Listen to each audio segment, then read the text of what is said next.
И теперь будет та история, когда ты хотел просто пожениться и развестись, но ничего не получится.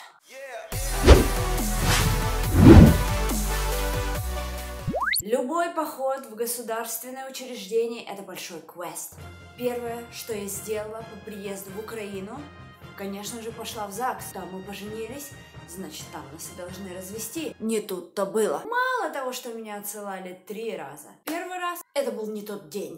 Не день для вопросов про развод. Второй раз они меня отослали, потому что у них был предкарантинный синдром. Это еще было в марте 2020 года. Третий раз, когда я приехала, тут мне уже назначили время, и я должна была ждать около месяца. То есть примерно в мае я наконец-то попала в ЗАГС с марта. Мне было назначено время на 11 утра. Мы взяли пакет документов. Это всего лишь паспорт, код и 200 гривен. Мы приехали туда, подаем наши документы. И тут, девушка, вы же с ЛНР. Мы не можем вас развести, потому что вы с ЛНР, а он с украинской пропиской. Поэтому, по новым законам 2020 года, вы должны сказать спасибо, пойти в ЗАГС по месту прописки. Как я пойду в ЛНР? Как? Тогда идите по месту прописки мужа, а муж прописан хрен знает где. Они сказали, мы сделали все, что могли. Мы дали вам информацию, мы дали вам наводку, мы даже подсказали вам, куда пойти развестись. Удрученная и угнетенная, я вышла из ЗАГСа. С этим вопросом мне пришлось жить 2 минуты. Следующий пункт назначения, куда меня понесло, это суд. Так как я зарегистрирована как переселенец в Новобаварском районе, я пошла в Новобаварский суд. И все, что я пришла и сказала им в кабинет номер 5, пожалуйста, разведите меня. Они посмотрели на мои документы, посмотрели на его документы и сказали, так у вас же прописка в ЛНР? Да. А у него же прописка в Украине? Да. Вы должны ехать и разводиться по месту прописки мужа. Боже, как это можно? вишенка на торте этого маразма, я понял. И я их спрашиваю, ну что, вы же суд, помогите мне. Витя! Мы ничего не можем сделать, мы вам уже дали все наводки, мы рассказали вам все, мы вам сказали его документы, ваши документы. Разводитесь по месту прописки. Опять ничего не получается. Ой, пожалуйста, ну и не нужно. И третий шаг. Это был шаг отчаяния. Мне пришлось искать адвоката.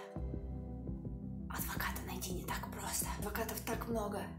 И все они такие разными отзывами в Google. На помощь пришло сарафанное радио. И мой друг посоветовал мне своего друга, Павла. Я иду к Павлу быстренько, потому что желание развестись добавляет сил бегать по разным инстанциям. И казалось бы, да, вот ты человек, вон тот другой человек, с которым ты больше не хочешь иметь никаких дел. Но развестись нельзя благодаря новым законам 2020 года. Все. Что хочешь, что и делай, хоть кричи под ЗАГСом, разведите меня.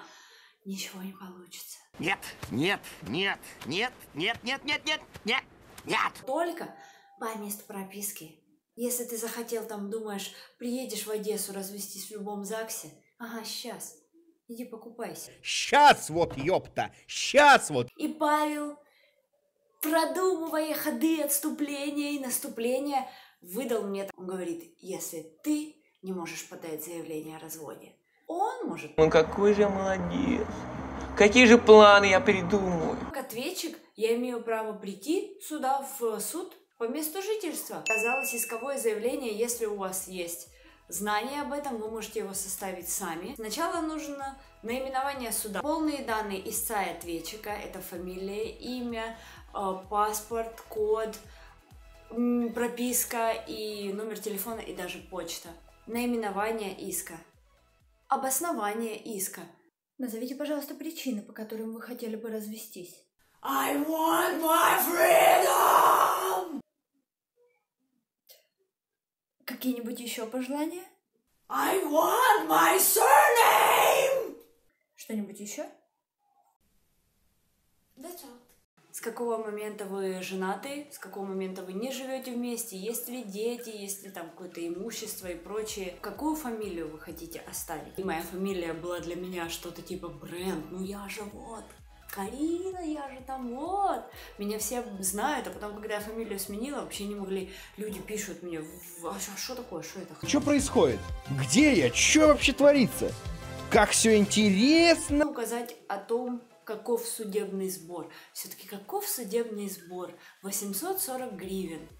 Стоимость судебного сбора может быть сокращена или вообще убрана, если вы льготник или у вас детки маленькие, с которыми вы будете жить на одни алименты. А также, если вы человек работающий, обычный, но сумму сразу предоставить не можете, вы можете попросить об отсрочке судебного сбора. Просто надо реально понять.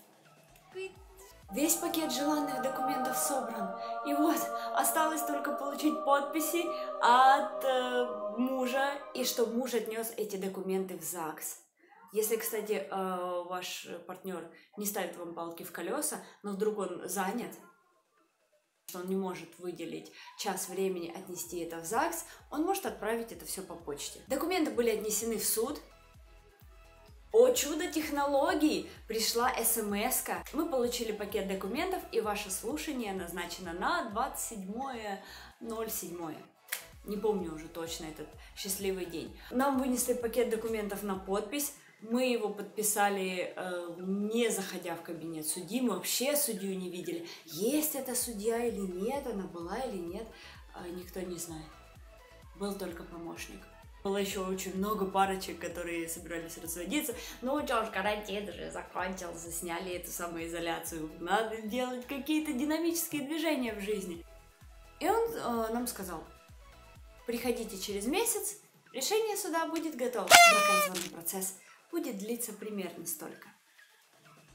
Либо, если судья в отпуске, конечно, придется подождать. Не надо звонить, не надо писать. Развод в 2020 году в Украине – это достаточно непростое дело. Но если вы запаслись терпением, и если с самого детства вы ходили по больницам получать справки, для вас это будет очень-очень легко.